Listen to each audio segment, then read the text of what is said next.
이번 주 경기에 참견 주제입니다. 수배로는 무엇을 남겼을까? 가가 이번 주에 주제가 되겠습니다. 네. 무엇을 남기고 떠나셨을까요? 지난주 정말 야구 팬들을 깜짝 놀라게 할 만한 소식이 주중에 들려왔습니다. 올해로 3년 차를 맞은 하나이글스의 수배로 감독이 전격 경질을 됐어요. 맞아요. 네. 네. 깜짝 놀랐습니다, 사실은. 정말 그야말로 깜짝 발표, 마치 정말요. 뭐 뉴스 속보 뜨는 것 같은 맞아요, 맞아요, 네, 네, 맞아요, 그런 맞아요. 느낌이었어요. 네.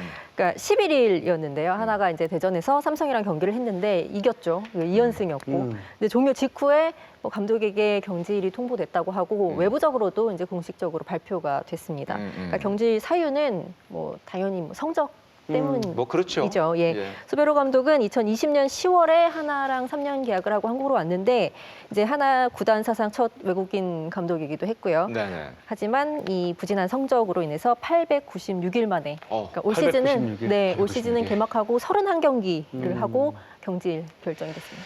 물론 올 시즌도 하나이글스의 출발이 썩 좋은 것은 아니었습니다. 한때 뭐 연패도 기록을 했고 그러나 그 최근 경기를 놓고 본다면은 경기력이 많이 올라왔고 또 연승을 하는 과정이었기 때문에 이게 타이밍이 사실은 조금 애매했어요, 사실은. 그러니까 이제 뭐 많은 팬들이 이 타이밍을 가지고 이제 말씀들을 하시는 것 같아요. 맞아요. 네. 예. 뭐 4월 달에는 뭐 하나이글스 팬분들도 많은 분들이 이제 이런 얘기들을 이제 심심치 않게 하셨었죠. 맞아요. 뭐 제가 이제 아는 바로는 그러니까 4월에 이미 이제 여러 가지로 결정이 났고 결국 이제 구단에 이제 제가가 떨어져야 되는데 그게 이제 좀 늦었던 걸로 알고 있고요. 근데 이제 제가 좀 아쉬운 거, 특히 좀 많은 분들이 좀 아쉬워하는 거는 그게 굳이 화수목 그러니까 주중 3연전이 끝난 이후였어야 됐나. 보통 이제 이런 것들이 나오면 보통 월요일 날 하잖아요. 맞아요. 네, 예. 야구가 없는 월요일. 사실 이제 야구의 참견도 야구가 없는 월요일 날 하는 건데 이제 그렇게 이제 뭔가 야구가 없는 월요일 날 또 어떤 그런 뉴스를 맞아요. 맞아요. 해주는 게 어떤 상대방 팀에 대한 어떤 예의라는 것들도 분명히 있을 수도 있을 것 같고 그렇죠. 예. 그리고 이제 그 떠나보낸 사람에 대한 어떤 예의, 존중. 네, 뭐 이런 것들도 분명히 있을 것 같은데 그게 조금 아쉬운 부분이긴 해요. 수베로 감독에 대한 존중은 좀 부족했다 이렇게 보는데요. 저 또한 알럽 베이스볼을 보면서 TV 중간에 여기 맞아요, 수베로 맞아요. 감독 네네. 가장 전격 먼저 경질 나왔습니다. 이렇게 네. 봤는데 저 또한 선수인 출신으로서 이게 맞나? 이게 과연 이런 수베로 감독의 경질이 맞나? 이 예상을 완전 뒤엎은 결과였잖아요. 사실 분위기도 너무 좋은 상황이었고 저 또한 현역 시절 때 외국인 감독이랑 해봤지만 이런 모습으로 보내준다? 이거는 좀 준비가 덜 됐다? 좀 미안한 감정은 있어야 된다? 이렇게 보입니다. 팬들의 입장도 마찬가지였고 아마 수베라 감독에 대한 뭐 얘기도 하셨습니다만 선수들 입장에서 본다면은 선수 그 당시 이제 팀 분위기가 이제 굉장히 좀 치고 올라가는 그런 분위기이기 때문에 선수 입장에서 본다면 갑자기 감독 경질을 한다는 얘기가 들려오니까 선수들은 약간 좀 이게 뭐지? 뭐가 문제? 약간 그렇죠. 이런 느낌이 좀 있었을 것 같아요. 이제 선수 시절을 돌아보면은 사실 저는 좀 여러 가지 경우들을 많이 겪어봐가지고요. 감독이 어느 날 갑자기 없어진 경기도 있었기 때문에 정말 아무도 예상 못했던 네, 여러 가지 경우들을 많이 겪어봐서 근데 저는 이제 하나이글스는 조금은 어느 정도 선수들의 마음이나 생각들은 분명히 좀 그런 생각들은 있었을 거라고 그러니까 마음의 준비가 조금은 돼 있었다. 네, 좀 그쵸. 저는 그런 느낌은 들어요. 그 다음날 김서현 선수가 클로저로 나왔습니다. 맞습니다. 근데 맞습니다. 김서현 선수가 마운드 뒤에서 뭔가 문구를 남겼어요. 예. 뭔가 수베로 감독한테 보여지는 메시지. 근데 저도 그게 현역 때 수베로 감독한테 메시지였어요? 뭔가 그런 뜻으로 뉘앙스가 보였었는데 등번호 쓴 거였죠. 등번호. 네, 네, 근데 네, 이제 네. 그런 모습들이 뭔가 수베로 감독한테 뭔가 이 감사함을 표시한다 예. 이렇게 느껴졌었는데 예. 저 또한 외국인 감독이랑 해봤을 때 저는 그 윌리엄스 감독이라는 맞아요. 분을 네. 만났을 때 이분은 정말 비즈니스를 위한 감독이다. 어. 정말 냉정하신 분이었어요. 네네네네. 근데 이 수베로 감독을 보면서 이 하나 이글스 선수들이 특히 젊은 선수들이 뭔가 이 감사함을 많이 갖고 있구나 맞아요. 이렇게 느꼈습니다. 결국 하나가 원했던 것은 뭐 성적도 당연히 필요하겠습니다만은 젊은 팀으로 좀 바꾸겠다, 리빌딩 하겠다는 것이 수베르 감독을 부임했던 가장 첫 번째 이유가 아니었나 생각이 되는데 그 과정을 보면은 2020년이었었죠. 2020년 수베르 감독이 팀을 맡기 전에 하나 이글스가 대대적인 팀 개편에 네. 들어갔습니다. 그 맞아요. 당시에 베테랑 선수들을 많이 좀 걷어냈죠. 뭐 한 거의 20명 가까이? 지금 표에 보면은 한화 이글스의 최근 6시즌 선수당 평균 연령이 지금 소개가 되고 있는데 19년에 27.4세 그리고 수베르 감독이 맡기 직전 2000년에 28.5세로 가장 평균 연령이 높았었습니다. 그리고 그 이후부터 역시 베테랑 선수들을 좀 많이 내보내다 보니까 25.8세, 26.7세, 올해는 FA 선수를 좀 영입하다 보니까 평균 연령은 조금 더 높아졌습니다. 한화 이글스 23세 이하 선수의 WAR 합을 한번 수베르 감독 전과 그 이후로 비교를 한번 해봤습니다. 수베르 감독 이전 2년, 19년, 20년 동안에 23세 이하 선수 WAR의 합은 1.47이었습니다만은 수베르 감독 부임 이후 2년 동안은 4.80으로 확실히 젊은 선수들의 어떤 WAR 합은 높아진 거는 사실인 것 같습니다. 그만큼 젊은 선수들에게 기회를 많이 준 것은 틀림없는 사실이었던 것 같습니다. 저는 좀 냉정하게 말씀드릴게요. 그냥 기회만 준 거예요. 기회만 준 것이네. 저도 똑같은 생각입니다. 이게 두산 베어스가 화수분 야구였죠. 맞아요. 네, 그 화수분 야구의 저는 첫 번째 이유는 뭐라고 생각하냐면 확고한 주전이었어요. 확고한 주전. 네, 그래서 그 밑에 어떤 선수들이 그러니까 정말 익을 대로 익을 때까지 내 자리가 생기질 않는 거예요. 그러니까 확실하게 익은 다음에 내 자리가 생기죠. 근데 이제 수베르 감독이 얘기했던 거 똑같은 얘기인데 성공의 경험을 많이 해야 이게 결국에는 좋은 경험이 되는 건데 아직 준비가 안 돼 있는 선수들이 기회만 많이 준다고 해서 절대적으로 크지 않습니다. 그렇습니다. 예. 그러다 보니까 지금 이제 뭐 예로 들면 네네. 정은원 선수 좀 아쉬워요, 저는. 정은원 선수가 지금 그 정도의 성적을 낼 수 있는 그 정도의 성적밖에 못 내는 선수 아니거든요. 더 이상의 성적이 사실은 더 났어야 그렇죠. 되는 선수다. 네. 물론 그 전에 했던 성적을 냈던 것들은 그 시간에 아마 뭐 2군에서 어느 정도 갈고 닦았겠지만 지금의 정은원을 만약에 비교했다? 그러면은 정말 준비가 잘 되는 상태에서 올라왔다면 정말 공수주를 다 갖춘 이루수? 저는 그렇게 봅니다. 예전에 저도 김인식 감독님이랑 얘기를 했을 때 야, 야구 잘하는 놈이 뛰지 뭐 리빌딩이 어딨어 이런 얘기를 많이 하셨어요. 잘하는 놈이 왕이야 이렇게 얘기를 했는데 그러다 보니까 뭔가 패배 의식이 젖어들고 또 나만 잘하면 돼. 근데 지금 지표를 보면 수베르 감독이 온 이후에 WA라는 올라갔습니다. 올라간 건 틀림없는 올라간 건 사실입니다. 틀림없지만 네. 그 상황에서 받쳐줄 수 있는 선배들도 없었고 그냥 그 패배 의식 속에 나만 잘하면 돼. 이런 부분들이 팀하고 조금씩은 망가뜨릴 수 있다 보거든요. 솔직히 그런 면이 있잖아요. 야구는 단체 운동이라고 하지만 개인 스포츠이기도 맞아요. 분명히 합니다. 맞아요. 근데 이게 뭔가 눈치도 안 보게 되고 사실 분명히 그런 부분 필요하거든요. 근데 이런 부분이 좀 지표는 올라갔지만 아직 좀 개선돼야 될 문제들이 많다고 보여요. 그러나 올 시즌 약간 좀 하나 이글스가 달라졌다는 평가를 받는 것이 그래도 팀의 베테랑 선수라고 할 수 있는 FA 선수들을 다시 영입을 하면서 그래도 어느 정도 그런 부분 좀 상쇄가 된 것이 아니냐 그런 평가를 많이 받는데 국내 선수 WAR을 보니까 올해는 그래도 좀 많이 올라갔더군요. 네, WAR을 보면 올 시즌 이제 국내 선수 기록만 놓고 보면은 5.48, 7위거든요. 네, 그러니까 많이 좋아지고 있는 거죠. 베테랑 선수들을 영입을 하면서 그 영향도 있을 거고. 네, 하지만 다만 이제 외국인 선수들이 이제 WAR에서 음수를 기록하면서 맞아요. 예, 이게 팀 전체적으로 봤을 때는 10위입니다. 예, 그러니까 아직까지도 이렇게 좀 하위권을 맴돌고 있는 성적.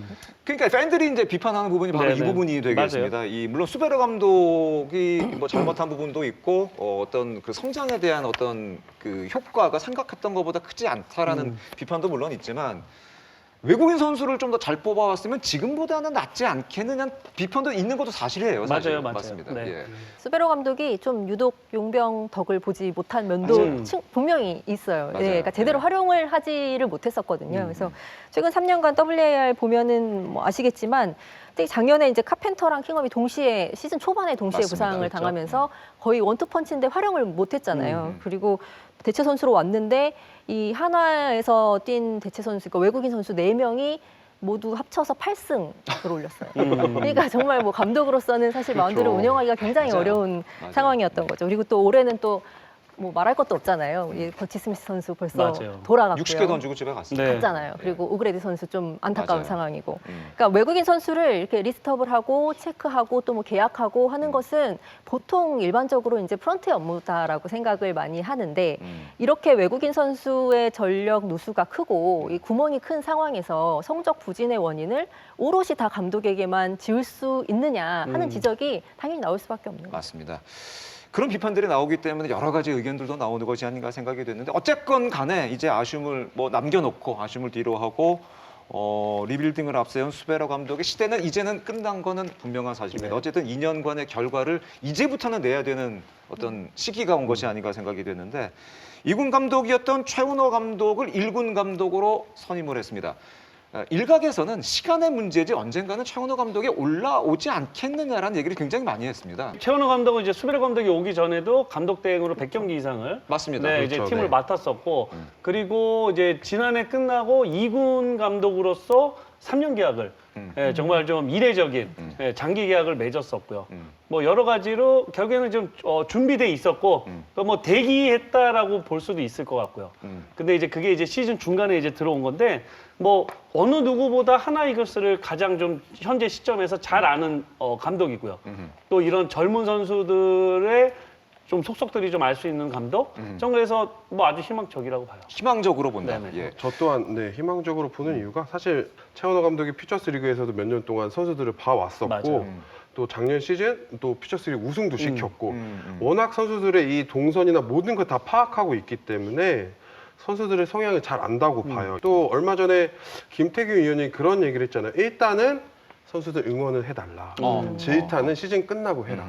지금은 제가 봤을 때 하나 이글스는 응원을 해주는 게 지금 최선인 것 같다고 보여집니다. 누구보다도 한화 이글스를 현재 시점에서 잘 알고 있는 감독은 최원호 감독이다라고 할 수가 있겠는데 그런 부분이 역시 작용해서인지 구단에서 그 제시한 계약 내용도 굉장히 약간 파격적이었다고 볼 수가 있겠습니다. 네, 3년 총액에 14억 원으로 계약을 했거든요. 그러니까 작년에 한국 시리즈에서 준우승했던 키움의 홍원기 감독이 3년에 14억이었으니까 이제 1군 첫 감독으로 계약을 했는데 그 규모를 놓고 보면 구단이 분명히 기대하는 측면이 있고 이제 성과를 내라라는 그런 의미도 담겨 있는 것 그럼요. 같아요. 맞습니다. 예. 예. 첫 인터뷰에서 3가지 정도를 거론을 했는데 그게 앞으로 한화 이글스의 어떤 나아갈 방향을 어느 정도 짐작할 수 있는 부분이 아닌가 생각이 됩니다. 네, 맞습니다. 이기는 야구 하겠다. 그러니까 경기에서 성과를 내겠다라는 부분이고 또 이제 그 방안으로 불분명한 선수 기용을 배제하겠다. 그러니까 뭐 투수 같은 경우에는 필승조와 이 추격조를 확립을 하겠다. 그리고 마지막 이게 가장 핵심이 아닐까 싶기도 한데요. 사실 투수 동의 없는 시프트를 배제하겠다. 이제 수비 시프트 같은 경우에 수베로 감독이 가장 정말 야심차게 맞아요. 시작을 대표작이었잖아요. 했고, 네. 네, 계속해서 지속을 해왔던 부분인데 이 부분을 이제 투수 동의 하에 운영하겠다. 이제 이런 내용들을 인터뷰에서 그러면 지금부터는 이 3가지 얘기를 한번 해보도록 하죠. 그 최원호 감독이 얘기하는 이기는 야구, 과연 이기는 야구는 어떤 야구를 하겠다는 걸까요? 반대로 얘기하면 수베로 감독은 이기는 야구를 안 했다는 거죠. 그렇게 볼 수도 있는 거죠. 그렇죠. 맞습니다. 그렇죠. 네. 정확하게 네. 그렇게 볼 수도 있는 결국에는 겁니다. 지금 구단이 시즌 중간에 교체를 했다? 이거는 뭐 최원호 감독이 인터뷰에서 이제 그런 내용이 있어요. 그러니까 지금 당장 이기는 야구라기보다는 그러니까 내년 시즌 시즌 초부터 시작과 동시에 이기는 야구를 할 수 있는 초석을 마련하겠다. 네. 초석을 마련하겠다. 그게 이제 사실은 이제 팩트였거든요. 그러니까 그게 뭐냐면은 지금 수베로 감독이 오고 나서 하나 이글스 선수들은 그러니까 매 경기 이기는 데 100% 포커스가 맞춰 있는 어떤 경기의 운영 속에서 플레이를 하질 않았죠. 실패할 자유라는 게 있었죠. 그렇죠. 실패할 자유 속에서 경기를 했어요. 여기는 실패할 자유가 있는 곳이 아니거든요. 2군이라고 모르겠 그럼요. 퓨처스라고 네. 모르겠지만. 그러니까 결국에는 그런 것들을 계속 이제 심어줘야죠. 그래서 선수들이 올 시즌에 이게 진짜 이기는 야구, 이게 매일매일 정말 이기려고 노력해야 되는 야구구나라는 거를 이제 그런 어떤 인식을 계속해서 심어주겠고 또 그런 어떤 시스템대로 좀 움직이겠죠. 지난 시즌 돌아보면 김태현 선수가 사실은 그 스프링 캠프에는 외야수 수비를 하다가 맞아요. 시즌 개막하자마자 3루로 갑자기 들어가서 그 당시에 굉장히 얘기가 많이 나왔어요. 사실은 잘했었어요. 후반기에 잘했잖아요. 엄청 잘했죠. 그러면서 수비로 감독이 이제 이 타격 능력에 반합니다. 네. 그래서 어떻게든 이제 한번 써봐야 되는데 내야 포지션이 어느 정도 꽉 찼어요. 그래서 이제 외야로 처음에 이제 캠프 때 준비를 했고 또 이제 내야에서 어떤 뭐 비어 있는 자리들을 또 들어가다 보니까 결국에는 어떤 내가 이제 잘했던 어떤 이제 타격에 타격이 대한, 그런 것까지도 다 이제 죽는 경우들이 좀 생겼고 결국엔 뭐 지금까지도 김태현 선수는 아직 자리를 못 잡고 있는 거죠. 뭐. 그러니까 올 시즌 똑같은 케이스가 문현빈 선수 역시도 굉장히 좋은 내야수로 저희는 알고 있었는데 갑자기 외야 수비를 하고 저 또한 이제 수비를 나가면 이 타격 문제가 일단 들어오지 않았어요. 아, 수비에 대한 부담감 네. 때문에. 왜냐면 이제 저는 수비를 못하는 걸 대부분 알고 있잖아요. 그거 다 아는데 뭘 이렇게 신경을 썼어요? 하지만 이 사람인지라 사람이 되게 간사하잖아요. 나서 실수하면 어떡하나. 실수하면 이 나한테 시선들을 오는 게 어떡하지? 이러면서 뭔가 멘붕이 오면서 내가 쳐야 될 볼, 뭔가 전략을 세우고 나가야 될 타격 지표도 그냥 멍해지면서 그냥 다 까먹게 되더라고요. 혹시 세 분 생각하시기에 지난 수베로 감독의 2년 어떻게 마지막으로 평가를 하시겠어요? 뭐 이제 선수가 성장하는 데 있어서는 사실 성공의 경험들이 가장 중요하긴 해요. 하지만 실패의 경험들 또한 없어서는 안 되거든요. 그럼요. 네, 우선 실패한 경험들은 충분히 했습니다. 이미 충분히 했다. 네, 이제는 정말 이기는 야구 속에서 성공의 경험들을 겪어야 돼요. 네. 뭐 저 또한 결과론으로 보자면 젊은 선수들한테는 정말 많은 기회를 줬다. 하지만 이 성적과는 무관했던 리빌딩이었다라고 보여지는데 성적과는 무관한 리빌딩이었다. 네, 그래서 저는 긍정적인 부분이 조금은 있지만 어쨌든 이런 실패에 대한 부분은 책임을 지고 떠났다. 책임을 지고 떠난 것은 맞는 사실인 것 같다. 네. 알겠습니다. 허솔지 기자는 어떻게 생각하세요? 뭐 모든 일에는 공과 과가 다 있잖아요. 네. 수베로 감독도 마찬가지인 것 같았어요. 저희가 뭐 저희 취재진이 수베로 감독 그 짐 챙기러 왔을 때 가서 만났었거든요. 그러셨어요? 네, 그래가지고 이제 물어봤죠. 했더니 본인은 뭐 전날 선수들과 라커룸에서 이야기를 다 마쳤는데 아이처럼 울었다 이렇게 얘기를 오, 하더라고요. 네. 그러니까 그만큼 이 젊은 선수들과 일종의 라포를 형성한 것은 맞는 것 같아요. 그러니까 선수단을 관리하고 그러니까 선수들과의 유대 관계. 그러니까 취재를 가보면 경기 시작하기 전에 정말 몸으로 훈련을 같이 하거든요. 예. 그러니까 그런 면에 있어서 선수들과 유대 관계가 깊었고 이끌었다라는 면은 뭐 긍정적인 면이지만 사실 3년 계약에 2년 리빌딩 했으면 저는 올해는 좀 보여줘야 하는 시기가 아니었나 이제 그런 면에서는 좀 성과가 없었다라고 판단도 됩니다. 주말 3연전 SSG 랜더스와 디펜딩 챔피언 SSG 랜더스와 주말 3연전을 한화가 가졌습니다. 결과가 1승 1패 1무였습니다. 특히 일요일 경기에서는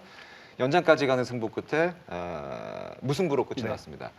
물론 위닝 시리즈를 가져가지 못하긴 했습니다만은 디펜딩 챔피언 현재 1위 팀과 디펜딩 챔피언 팀과 거의 대등한 경기를 하나 이글스가 보여줬습니다. 이제 하나 이글스가 올라갈 일만 남은 건가요? 최원호 감독에 대한 기대는 어떻게 생각을 하세요? 저는 뭐 올 시즌 하나 이글스는 우선 꼴찌하면 안 되죠. 그럼요. 네, 꼴찌하면 안 그럼요. 되고 예. 한 2팀 정도 깔다. 밟고 올라서면 네. 그러면 내년 시즌 정말 기대해서 이제 진짜 이기는 야구를 4월 1일부터 진짜 개막부터 할 수 있는 어떤 준비는 되지 않을까? 네, 뭐 그런 생각을 해봐요. 올 시즌도 분명히 네. 또 한 개 올라가서 초석이 될 것이다. 네네. 나중에 어떻게 보세요? 지금 뭐 아직 이제 한 달이 조금 지난 상황이기 때문에 분명히 기회는 있을 것으로 보여요. 그렇죠. 예. 하지만 이 젊은 선수들이 성장하는 데 있어서는 이제는 최원호 감독이 결과를 내야 되기 때문에 정말 절박한 심정으로 선수들이 좀 해줄 필요가 있다고 보여지거든요.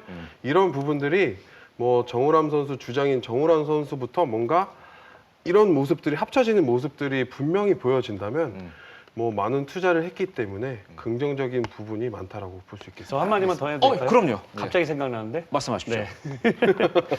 그러니까 이제 하나 이글스 선수들의 어떤 플레이를 보면은 네. 야구인들 특히나 야구 선배들이 항상 공통적으로 하는 얘기가 있어요. 실패에 억울해하지 않는다고요. 실패 네. 억울하지 않는다. 이 억울하고 분함이 뭐 물론 이제 겉으로 보여지는 거 얼마나 억울하고 분하겠습니다만은 다른 선수들에 비해 다른 팀의 선수들에 비해 그런 부분들이 확실히 부족해 보이는 게 사실인데 어쩌면 저는 그게 실패의 자유 속에 있었기 때문에 나는 그냥 실패해도 이게 실패가 나는 이제 성공의 뭐 밑거름이야라는 어떤 당연한 듯한 생각들 분명히 이런 게 있었을 거라고 보고 최원호 감독 체제에서는 이제 그런 것들을 없애기 시작을 하는 거죠. 수베로 감독이 퇴임을 하고 새 사령탑을 맡은 최원호 감독은 이기는 야구를 하겠다는 출사표를 던졌습니다. 이제 이기는 야구는 과연 시작이 된 것일까요? 한화 이글스의 남은 시즌도 흥미롭게 지켜보도록 하겠습니다.